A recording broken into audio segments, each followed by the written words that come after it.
जिस बिल को मुसलमानों के हुकूक की हिफाजत करने वाला बिल बताया जा रहा है, उसी को पेश करने के लिए और उस पर बात करने के लिए लोकसभा में भाजपा सरकार के पास एक भी मुस्लिम सांसद नहीं है। जिस वक्त मैं लोकसभा कह रहा हूं, सुना करिए, जिस वक्फ बिल को मुस्लिम महिलाओं को हक दिलाने वाला बताया जा रहा है, उसे संसद में पेश करने वाली पार्टी के पास न तो राज्यसभा में, न लोकसभा में, न देश की किसी विधानसभा में एक भी मुस्लिम महिला सदस्य नहीं।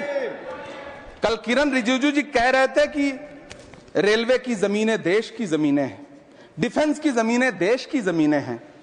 हां मंत्री जी, हैं, बिल्कुल हैं। ये जो वक्फ की जमीनें हैं, ये हमारे पुरखों ने धार्मिक कामों के लिए डोनेट किया है, तो हम भी तो इसी देश के नागरिक हैं, हम भी तो इसी देश के बेटे हैं, तो वक्फ की जमीनें भी तो इसी देश की जमीनें हैं। उनको पराया क्यों बोलते हैं आप? सभापति महोदय अशफाकुल्लाह खान जब फैजाबाद की जेल में फांसी के फंदे पर झूल रहे थे, तो इसी देश की जमीन के लिए झूल रहे थे ना।